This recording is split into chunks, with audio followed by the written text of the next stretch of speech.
Might just wait we'll go ahead and get started actually. So thank you for joining me this afternoon.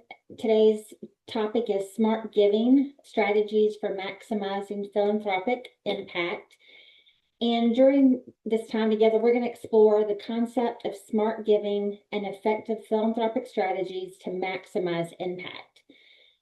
You're going to learn how to align your giving with your personal values and make a meaningful difference through charitable actions. Successful giving requires setting goals, reviewing finances, picking appropriate tools, and working with advisors. So Winston Churchill said, "We make a living by what we get, we make a life by what we give." And I don't believe that is showing up on your screen, but it should. And financial planning can encompass many areas, and one of them is charitable giving. Financial planning allows you to control where your money goes, what it does, who it benefits, and that those things match your values.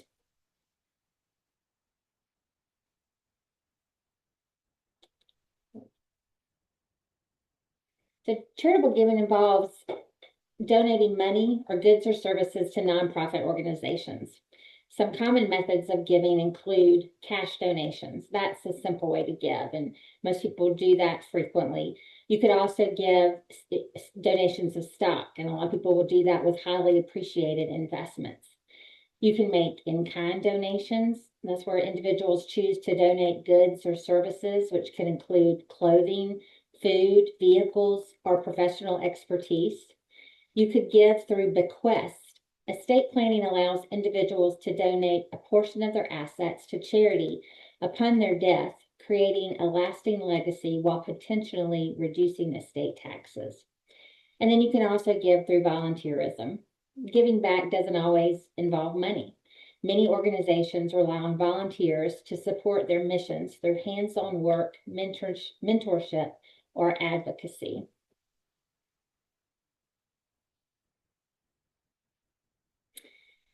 Charitable giving is important for many reasons. Your donations can help provide vital support to those facing poverty, illness, and lack of access to education, empowering individuals and communities in need. Charitable giving offers tax advantages, allowing you to lower your taxable income while making a positive impact. Local organizations work tirelessly to address issues and improve the overall well-being of the communities, strengthening the fabric of our society. Donating enables you to actively support causes that resonate with your beliefs and principles. Your generosity inspires others, especially the younger generation, to embrace a spirit of compassion and community mindedness. Charitable activities help provide opportunities to connect with like-minded individuals, building a network of support and camaraderie. Acts of giving have been shown to boost happiness, reduce stress, and contribute to improved mental health and overall well-being. And finally, aligning your philanthropy, had a hard time with that word, with personal values and long-term goals magnifies your impact, ensuring each donation serves a greater purpose and leaves a lasting legacy. Let's explore different charitable giving strategies for individuals who want to make a difference. You can, first of all, just give a donation for a tax deduction. A donation tax deduction is a government incentive for charitable giving, and most of us are familiar with that. By donating to qualified public charities, you can lower your tax bill while supporting causes you care about. You can donate through a charitable remainder trust, or a CRT. This enables you to support causes and meet financial goals by transferring assets, earning income, and donating the remainder to charity after your passing, providing tax benefits and a meaningful legacy. You may choose to donate through a charitable lead trust, or CLT. A CLT supports charities and tax savings by transferring assets to a trust that pays to charity for a set period, Later, the remaining assets pass to beneficiaries, offering a tax-efficient method to leave a legacy.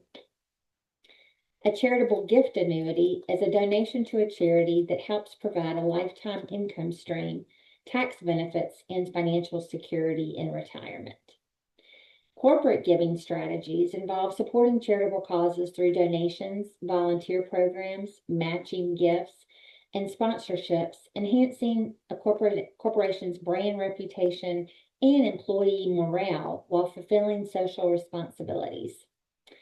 Legacy giving, and also called planned giving, is a strategic allocation of assets to beneficiaries or charities after death, ensuring a lasting impact through continued support and values. It often involves wills, trust, and life insurance policies to organize asset distribution according to personal wishes. We have qualified charitable distributions, or QCDs. QCDs enable retirees 70 and a half or older to transfer IRA funds directly to a charity, fulfilling their required minimum distribution without increasing their taxable income. In the year 2025, the maximum amount of your required minimum distribution that you could use as a QCD is $108,000. And I'll just like to touch on this and the next one, donor advised funds, in a little bit more detail and provide you with some real life examples. So I had a client I was working with who had built up sizable assets in his 401k accounts. He retired. He was now starting to take required minimum distributions. He had other sources of income, and he didn't need the funds from his required minimum distributions. So he started doing QCDs, qualified charitable distributions. And he was doing, at that time, the maximum was $100,000, and he was doing the maximum amount. Well, every year he was sending us a list of about 11 to 15 different charities that he wanted those funds to go to. So what has to happen is it has to go directly from the IRA, so from whoever holds the IRA, the custodian, to the charities for it to be counted in this manner.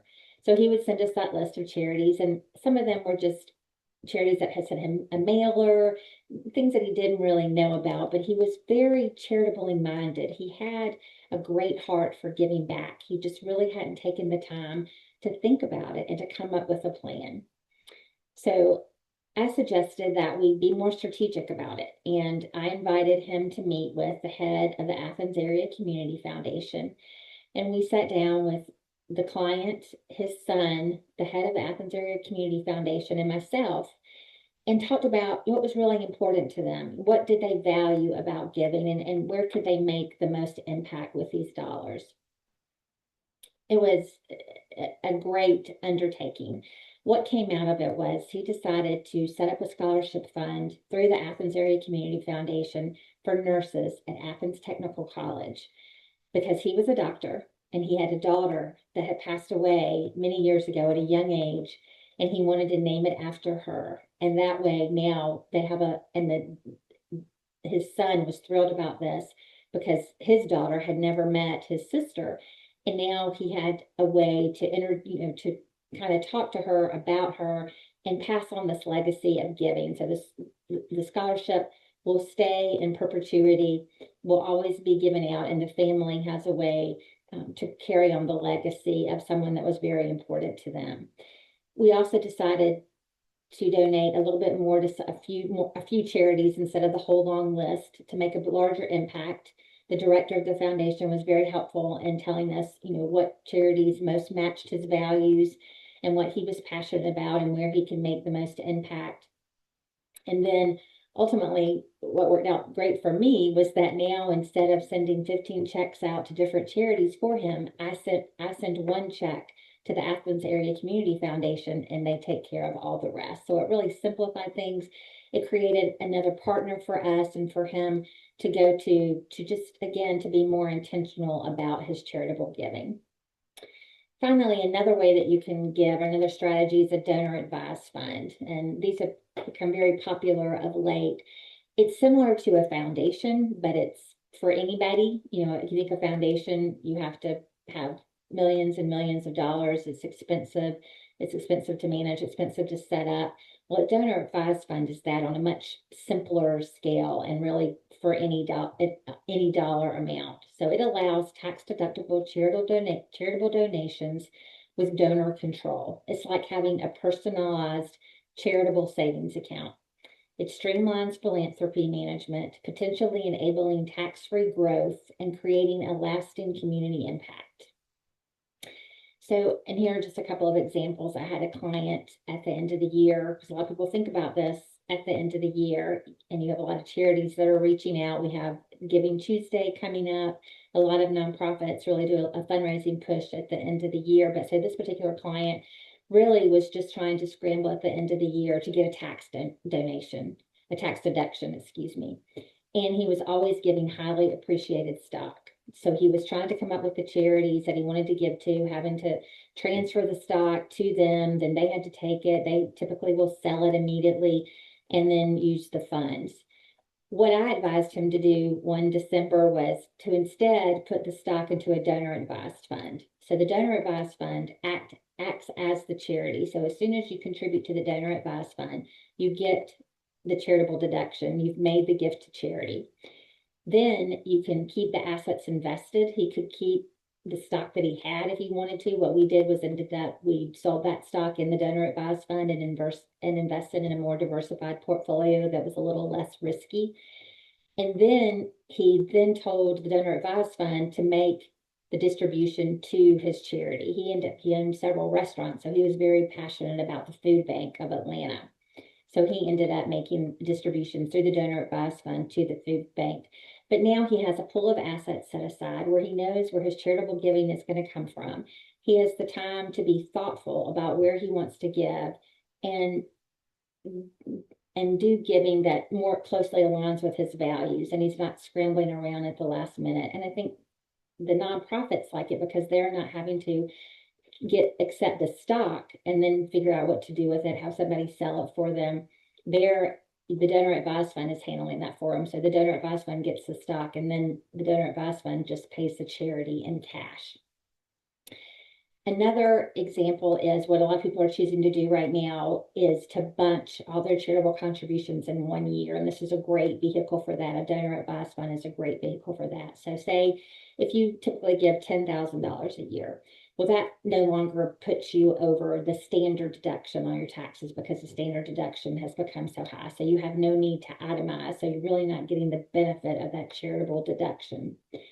So if you were to lump 5 years together and were able to give $50,000 to the donor advised fund, then that would put you over the standard deduction, but you're not giving all that money immediately to charity. So it's going into the donor advised fund. And then over the next 5 years, you can still pay it out to the charities as you would have had it just been, a direct to the charity donation. But in the meantime, it could also be invested and it could actually earn money and be worth more than the original $50,000. So you're kind of amplifying the amount that you're able to give and just giving yourself time to be really thoughtful about it. And also, I think this is a great tool for passing on a spirit of giving to the next generation because you're the owner of it, but you will have a successor owner. So if something were to happen to you, then it passes to whoever you've named, and then you can either dictate what happens at your death, or you can allow them to continue to hold the donor advised fund and determine what they want to do. Some of them now also will allow you to essentially gift some of your donor advised funds to a family member. So I had one client that wanted to get his grandchildren interested in giving, so he gave them access to like $1,000 of his donor advised fund, and they determined which charities they wanted it to go to. So it's a great way to kind of start that conversation with the ones that you care about what's really important to you and your values around giving. As always, with any of these strategies, you definitely should consult with a financial advisor and your CPA. Those two people need to work closely together to make sure that you're choosing the right strategy, and that we know how it's going to impact your tax situation.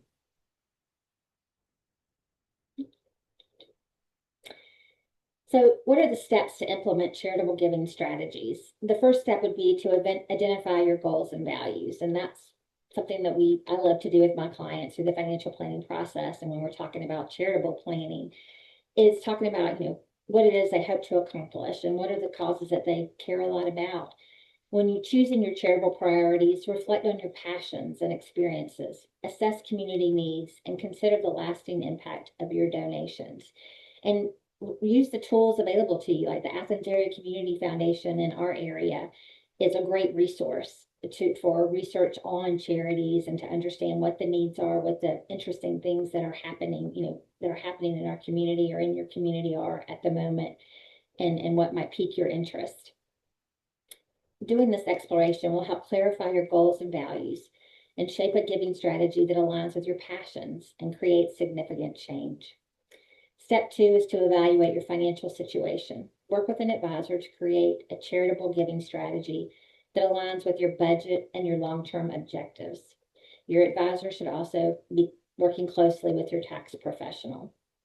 Step 3 is to choose the right charitable vehicles. When making charitable donations, it's important to choose a vehicle that aligns with your goals and also your financial situation. You want to consider whether you should be making direct cash donations or maybe donations of stock, especially highly appreciated stock. If you want to do a donor advised fund, if a charitable trust or a charitable gift annuity might be right for you. Step 4 is to work with professional advisors. Collaborating with these experts helps create a tailored plan to optimize philanthropic impact and support long-term financial objectives. Professional advisors can provide legal, tax, and investment advice. And step 5, the final step, is to monitor and adjust your strategy. You want to regularly review your finances. I mean, we would do this with our clients on at least an annual basis, but regularly review your finances, track the impact of your donations, and evaluate the tax implications, and stay flexible and adjust your strategy as needed. Charitable giving planning maximizes financial benefits, drives meaningful change, and leaves a legacy aligned with your personal values and aspirations. If you have interest in exploring this topic in detail, reach out to us. We would be happy to help you craft a charitable giving strategy. And I think I wanted to do this right now before Thanksgiving because it's a time, as I mentioned before, the end of the year is the time of giving. A lot of charities, like I said, are reaching out and needing contributions. But also it's a time when we kind of reflect on the year that we had and we're around family and friends. And it's a great time to sit back and really think about what are the values that you have around giving? What are the values that you want to pass on? And how do you want to include those closest to you in those values and those beliefs in those plans? So I will be coming up with a worksheet that kind of gives you some questions to ask that will help you craft your values, your passions, where you want to go, your mission statement around giving. And it's something that you could easily do with other members of your family. So I hope to have that ready and available by around the 1st of December. So if you have any interest in that, just shoot me an email and let me know. And now I think I will open it up to questions, but I will have to let you unmute.